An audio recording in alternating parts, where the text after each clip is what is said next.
Bonjour à toutes et à tous. Le livre du jour, l'œuvre de paix de Napoléon, 1800-1815, sous-titré 200 réalisations pour reconstruire la France. Il est écrit par Alain Pijard et il est publié aux éditions de la Bisquine. Avant de commencer, deux questions. L'Empire, c'est la paix. Qui a dit cela? Je répète, l'Empire, c'est la paix. Deuxième question, mais de quel empire il s'agit? Si vous avez la réponse, merci de me l'indiquer en commentaire. Napoléon est probablement l'un des plus grands militaires de tous les temps. C'était effectivement un très grand capitaine.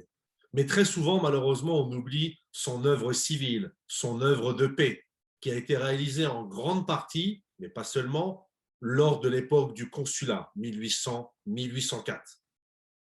Napoléon doit être connu à la fois pour son esprit conquérant, pour les grandes victoires militaires, Austerlitz, Friedland, Wagram, mais également pour son œuvre civile et sociale et politique qui se montre conséquente. Alain Pijard a décidé de regrouper dans un seul livre les 200 réalisations que Napoléon a mises en place pour réformer et reconstruire la France après les épisodes contrastés, pour ne pas dire plus, de la Révolution et du Directoire.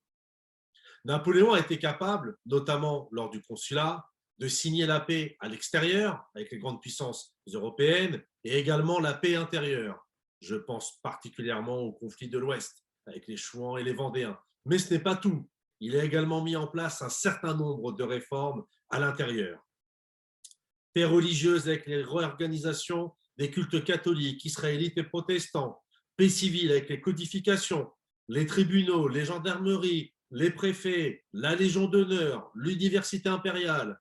Paix économique avec le franc germinal, la Cour des comptes, les prud'hommes, les grands travaux, les canaux, les routes, les ponts. Sans oublier le codex des pharmaciens, le statut de la Comédie Française et même la protection du savon de Marseille. Il est clair, et cela ne fait aucun doute dans mon esprit, que Napoléon était un travailleur hors norme, c'est le cas de le dire, et également un visionnaire de génie. De nombreuses réalisations de Napoléon sont encore en vigueur plus de 200 ans après qu'il les ait mis en place. C'est quand même exceptionnel. Cet ouvrage est fait comme un dictionnaire. Vous pourrez donc retrouver les thèmes qui vous intéressent et vous n'êtes pas obligé de lire dans l'ordre prévu. À titre personnel, c'est ce que j'ai fait. Mais c'est vrai que c'est intéressant de pouvoir tout de suite rechercher une thématique qui nous intéresse en allant à la page consacrée. Par exemple, la I-Industrie, Légion d'honneur, j'ai déjà dit, la Louisiane, le lycée, etc. On voit vraiment que Napoléon est un homme complet dans son action. Si vous voulez comprendre ce que fut Napoléon dans son action concrète, sociale et politique, juridique et administrative, lisez cet ouvrage. Voilà, j'ai fini cette chronique. Alain Pijard, l'œuvre de paix, 1800-1815, 200 réalisations pour reconstruire la France.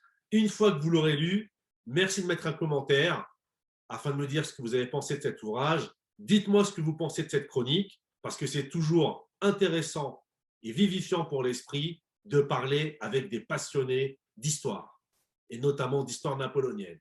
À très bientôt.